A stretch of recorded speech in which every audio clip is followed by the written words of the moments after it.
मुझे आज भी याद है जब मैंने पहली बार उस कुएं को देखा था। वह मेरी दादी के घर के पीछे खड़ा था, काई से ढका, अंधेरे में लिपटा हुआ, जिसके पत्थर समय की मार से घिस चुके थे। दादी हमेशा मुझे समझाती थी, उस कुएं के पास मत जाना, वो कुआं भूखा है। मैंने सोचा ये बस कोई पुरानी मान्यता होगी, लेकिन फिर वो रात आई।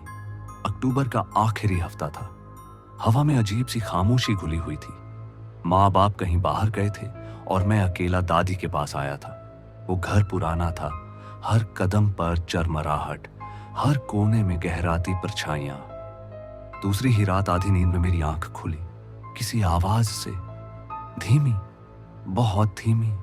एक फुसफुसाहट। पहले तो लगा शायद खिड़की से आती हवा होगी, लेकिन आवाज तेज होती गई। इधर आओ। वो आवाज जैसे मेरे दिल को खींच रही थी। मैं बिस्तर से उतरा और दबे पांव आंगन तक आ गया। आसमान बिल्कुल काला था, चांद बादलों में छिपा हुआ, और उस अंधेरे के बीच सिरकन कुआं दिखाई दे रहा था, खुला हुआ मुंह, जैसे अंधकार को निगल रहा हो।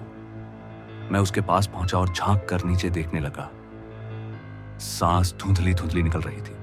तभी आवाज फिर आई और साफ, बचाओ प्लीज। वो किसी बच्चे की आवाज थी। मेरा दिल कांप उठा। मैं पत्थरों को पकड़कर थोड़ा और झुका। आवाज टूटी फूटी थी, पर बहुत मासूम। मैं फंस गया हूं, मुझे बाहर निकालो। मैंने चारों ओर देखा। रस्सी या बाल्टी कुछ भी नहीं थी, सिर्फ गहराई और अंधेरा। अचानक नीचे से सांसों की आवाज आई, भारी, धीमी, बिल्कुल मेरी नहीं। मैं पीछे हटने ही वाला था कि पैर फिसल गया। शरीर आगे की ओर झुका और मैं गिर ही जाता, लेकिन आखिरी पल में पत्थर पकड़ लिया। नाखून चटक गए, हाथ छिल गए, और तभी मैंने देखा, कुआं चमक रहा था।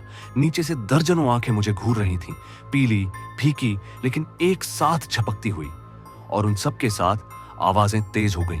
कई सारे गले एक साथ एक जैसा बोलते हुए, यहीं रहो, हमारे साथ आओ, हमें खिलाओ। मेरे टखने पर कुछ ठंडा और चिपचिपा सा हाथ सरका, हड्डियों जैसा पतला। मैं चीख पड़ा और पूरी ताकत से ऊपर खींचा। किसी तरह घास पर लुढ़क कर बाहर निकला, और अचानक सब शांत हो गया। कुआं बिल्कुल मौन। मैं हांफता हुआ घर की ओर भागा। दरवाजा बंद कर जैसे ही पलटा, दादी वहीं खड़ी थी। उनका चेहरा पीला पड़ चुका था, आंखों में गहरी थकान और डर। उन्होंने धीमे स्वर में पूछा, तूने सुना ना? मेरे होंठ कांप रहे थे। मैं बोल नहीं पाया, बस सिर हिला दिया। दादी ने मेरे कंधे पर हाथ रखा और फुसफुसाई, वो कुआं कभी खाली नहीं रहता, वो हमेशा बुलाता है उन्हीं को जो सुन सकते हैं। उस रात बिस्तर पर पड़ा रहा, सो नहीं सका, और तब मुझे एहसास हुआ, फुसफुसाहट बंद नहीं हुई थी। वो अब मेरे सिर के अंदर गूंज रही थी, धीमी, नरम, इंतजार करती हुई।